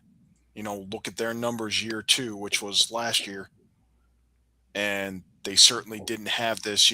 Hey, I fell off a cliff after stellar rookie campaign. Right. Now I'm Here already we are with Dyson, where it's he's kind of falling off. Looking back now, I'm in the middle of March, and a game against Philadelphia. The next game back, no goals, 2 assists. Yeah, no, I get it.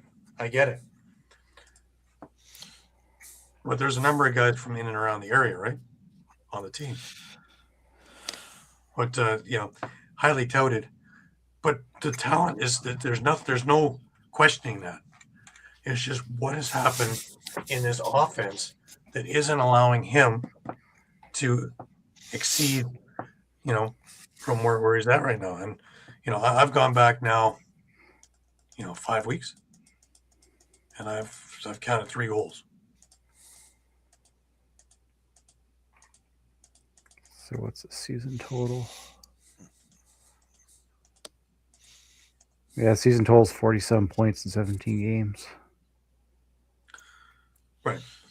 It's not terrible, but it's not number 1 pick.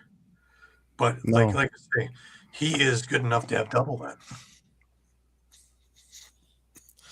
So, but he again, in contrast, the previous year he had 65 points. So in 18 games. But like I say, I even last night I'm looking for him out there, and it was even hard to see because he wasn't part of a lot of that, whatever they were doing as an offensive unit. Big answer why they weren't scoring. So I'm going to ask the asinine question. Could a trade to Vegas be in order? No. Not a chance. Local guy. You've marketed everything around him. All right, let's move on. Right? I knew that was coming. I don't see that happening. That would be signing Clarkie's. I don't either. Honestly, it's not even that. Glenn Clark's going to hang up line 1. If Sean Williams is on the other end, I think it's a matter of there's just too much you're going to ask for in return. Yeah. Sophomore slump or not. Especially where kind of Las Vegas is sitting. Exactly. That was an interesting one too, and I don't think so. He didn't look the way he was talking last night, like he was on a bubble. When you coach knows when he's on the way out. You get that kind of chat and kind of just the way the mannerisms. I didn't see that in him last night. So unless there's going to be something that is just kind of set. This would have already more or less been signed. You only have 5 wins. But, yeah, he's not going to fire himself. He's not going to be Paul Day and go just to GM. It was interesting, though, when he went, he had 93 wins in 200 games or something, and he was the first one to say, well, I'm not even at 500. I got to do something or something like that. But I don't know. Remember the last time they had injury problems? Remember Watkinson's out, Nardella's out. The last time they had it and they finished really, really low. The next year they went to the finals, right?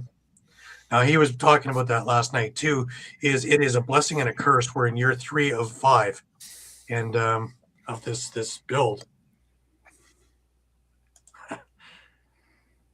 Yeah, well, yeah, you're more real than a lot, though, right? You're a lot more real. Well, I guess Could be. Could be. that's possible, but I look in Toronto and they seem to have figured it out. Having Challen Rogers, Owen Hiltz, C.J. Kirst, Mark Matthews, all on the floor together. They all seem to Josh Dalwick. They all seem to be able to find around them, all getting touches and all getting goals. Now, granted, Toronto's not ripping the cover off the ball either, but they are all, affluent scorers in the lineup. So I just thought I'd bring it up because it was bothering me last night when I was looking and just trying to figure out where he's fitting in this, and it just didn't look like he was fitting into any of the offensive plays they were running. Which again, well, you see what he's yielded. It didn't yield much either. 1 goal in 3 quarters, 2 goals, 3 quarters. Sorry, and that's not a good structure. So maybe if he was more into the plans, maybe that changes, and to give another weapon. We did, and we came back. Just kind of revisited the topic. Anyways, let's like Ryan says, let's move on. Just interesting and just some thoughts, because I've been doing this with Rochester also, right? And the one I was looking at there was Kyle Waters. Big body, great in front of the net, invisible. Absolutely invisible this year. And playing. And invisible. Yep. Well, it wasn't even so much that, Doug. It's that you were down like 6-0, and like I hadn't even got up to the booth yet. Like it took nothing for the, after a pretty decent showing the week earlier. The game in Oshawa was, Philadelphia was never in it. They never really got themselves in that game. But anyways, like I say with Rochester, with all the talent, I haven't seen Ryan Smith perform up to par. And I hate to dwell on the Vancouver game, but from that distraction, not even the game itself or the other game, from that distraction, Rochester was a different team. Going into that game, they were the white-hot team in the league. Hartley had just had the Daymud fight, and they had already done the whole marketing thing around this is Hartley's house and everything else. And he had looked good in net the first couple of weeks. And all of a sudden, whoop, like somebody just completely flipped the script. And, there we are. I go with Philadelphia. And we were coming out of training camp talking about the great defense that they were putting together, and this sea of trees that were out there, and with a bite and a vigor that we haven't seen in a number of years. And 4 games in, we're wondering if there's any defense out there. Just all these questions of entire scripts being flipped from what we first saw. And I would love to play back one of our shows from coming out of training camp into week 1 and seeing where we had everything and what was going on. Would anybody have figured Buffalo on the verge of being dismantled and getting so white hot that they may wind up in second by the time this thing's over? The only team that actually is kind of playing up to what we expected was Toronto. We didn't expect them to be number 1 in the league by any stretch, but we didn't expect them to be out of the playoffs either. And they're pretty much in the middle of the pack there. Seems about right. All the other ones, nobody would have expected Dobson to have for 75% of the year a goals against average under 7. And if they had any offensive prowess whatsoever in Georgia, they would have basically run away with the league. If your goalie's putting up numbers of only giving up 5 goals, 6 goals in a game, with firepower, you're winning 14-6, 13-5, week in and week out, and we're not talking about who's in first, let alone them being in 6th. That's the stuff that kind of makes me kind of, spins my gears a little bit in there. It's not picking on one player and not even picking on one team. It's just been so much topsy-turviness throughout this year that it just, it makes you kind of wonder. And none of this stuff would be on any of one of our bingo cards at the beginning of the year. Who would have picked Shawn to go 0-5 in a pick'em? Who picked me to go 0-5 and have a 5-game lead in the standings? Getting 1-7 for like 3 weeks in a row. There was a time when I was on the top of who you got. Man, I can't even see it with binoculars now. The only way I see that stick that they're going to give to the winner is if I buy one. But it is what it is. But like I say, just, we're talking about parity, but we're also talking about scenarios that none of us saw coming. And none of the guys at the top of the, the pundits had anything about talking about either. This took a lot of us by complete shock. And again, it starts, Vancouver, everybody expected them to be great. Then they weren't gelling. And then they got hot again. Then they were gelling again. Which one do you get come playoff week? One and done. That's where, remember, I say this in hockey too, is why do you get all these upsets in the first round? Because the lower teams have been playing playoff hockey or basketball for a month, trying to get into the playoffs. Yep. While the top teams have been sitting back a little bit, resting players and trying to get themselves healthy and ready, and they're not ready for that team and that whirlwind that's coming in. And you constantly see upsets in the first round, not so much in the second or third rounds, because by that time that team is back in playoff mode. A little different here because everybody is playing for something right up to the end of last week or next week. So that one doesn't apply as much, but beware if you're sitting in 1 or 2 and you've got Vegas or you've got San Diego or Ottawa or whoever would finish 7 and 8, because they've been clawing for their lives for 4 weeks now. And especially in one and done, right? Because you cannot have an off. You cannot have an off night.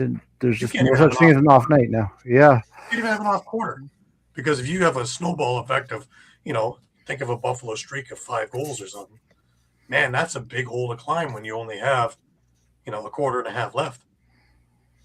You can't have that.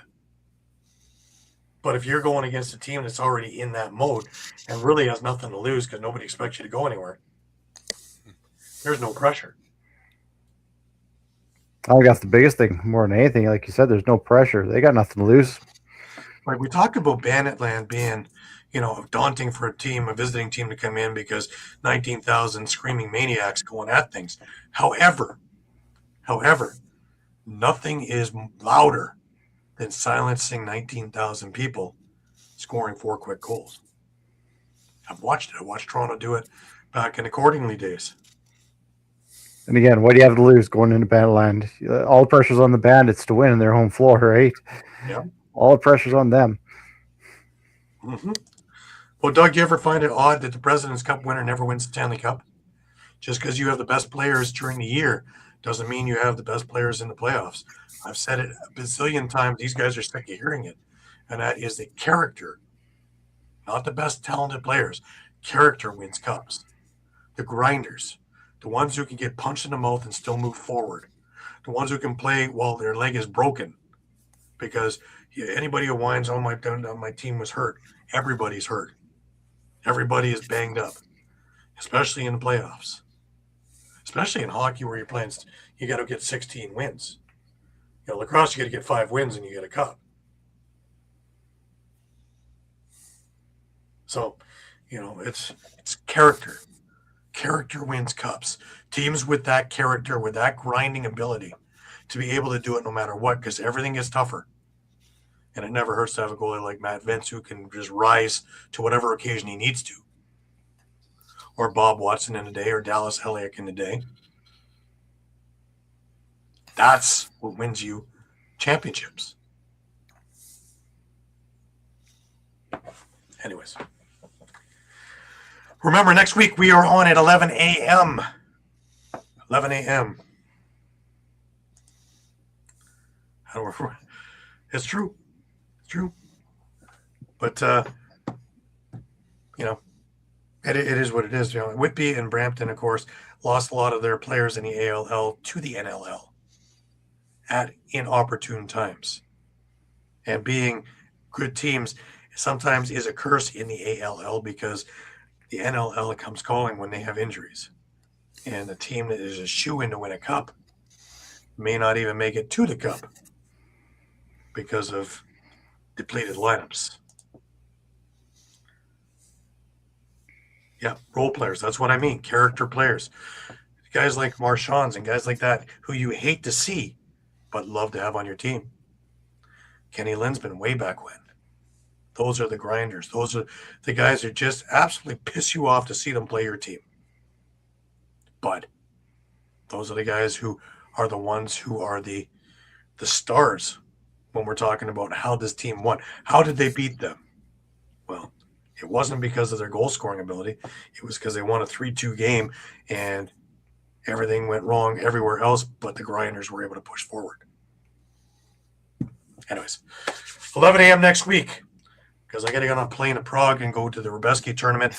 I will be giving updates as we as that tournament goes along as well, and all the other things that go along with it. Brings us over to last words. Shawn, last words over to you.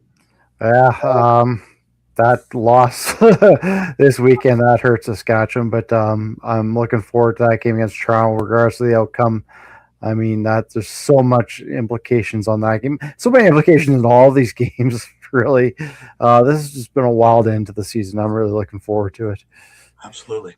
Thank you, Doug. I appreciate that. Yeah, Blaze Reardon said that too in the interview at the end of it. He just hopes that we all enjoy the last few games as the players are as well, because this is a buzz for them too, because everything means something. Mike, last words to you. I'm looking at that Ottawa Halifax game. A shame that one of these teams will likely miss the playoffs. But I'm also looking at now that San Diego Vancouver doubleheader. That those could be the two games that decide basically your 7 and 8 seeds. Absolutely. Sorry, Yeah. 3 games. Incredible, isn't it? It comes down to so many moving pieces in the last week to just decide who is going where and who is going home. It blows my mind that after 21 weeks, it comes down to maybe a quarter, maybe 5 minutes to see what happens for everybody. Maybe in overtime. Even crazier, right? Yeah. That you don't know where you're going or if you're in the playoffs until somebody scores in overtime. It's not even your game. That's wild.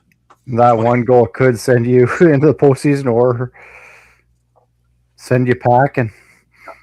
Exactly. That's amazing.